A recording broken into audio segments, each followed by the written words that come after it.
Langage symbolique, motifs divers, utilisés avec un souci d'harmonie évident, quelque part entre le rêve et le présent, les œuvres semblent être l'expression des inspirations de leurs créateurs.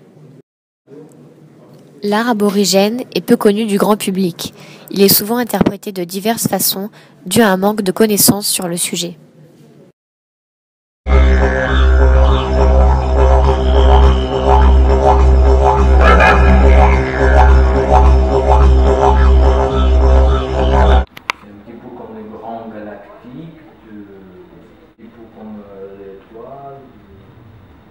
Ça me fait penser à une forêt en feu, ou bien à une fête très festive. Un tableau, de la peinture, des couleurs. Moi, ça me fait penser à un paysage. Face à une seule œuvre, les réactions sont diverses. Chaque personne a un sentiment et une vision différente. Cela dépend de leur état d'esprit, de leur vécu, ou d'eux tout simplement. Cependant, aucune personne n'a su y voir exactement ce que l'auteur a voulu exprimer. L'art aborigène repose sur des croyances concernant le dream time, traduit comme le temps du rêve.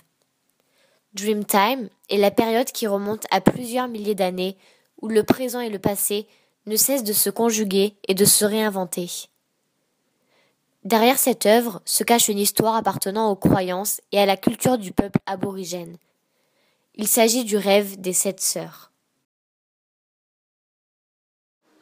Le rêve des 7 sœurs raconte les voyages et les aventures des personnages féminins, grands ancêtres des peuples aborigènes. Poursuivis par leur père voulant les marier, leur périple les emmène à Uluru, en territoire Pitjantjatjara, où, lassées d'être poursuivies, elles demandent aux esprits d'être transformés en étoiles. Exaucées, elles deviendront la constellation de Pléiades. Le père, quant à lui, sera transformé en étoile matinale, donc solitaire, Orion, continuant sa vaine poursuite pour l'éternité. Les 7 sœurs font partie des grandes héroïnes androgynes dont les mythes traversent toutes les tribus du désert. Pour moi, ça change pas grand chose. C'est pas très lisible quand même. Toujours pour moi. C'est l'artiste qui pourra comprendre. Malgré la connaissance de l'histoire de l'œuvre, il n'est pas évident de voir et de reconnaître visuellement ces éléments dans ce tableau. Il s'agit peut-être d'une façon différente de voir les choses, mais finalement, l'histoire racontée est propre à l'auteur, à sa religion, et seuls lui et les initiés à la culture aborigène peuvent comprendre la signification du tableau. Le seul élément évident est la couleur.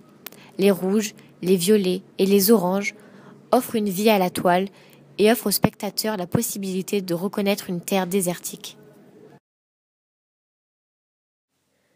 J'ai dénoué les nœuds de la sagesse et libéré la conscience de la couleur.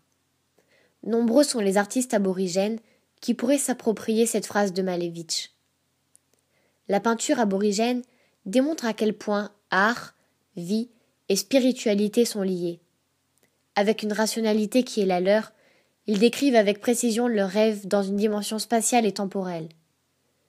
Ainsi, l'auteur tente de retranscrire dans son œuvre une histoire qui lui est chère, mais ce tableau reste mystérieux et incompris de tous.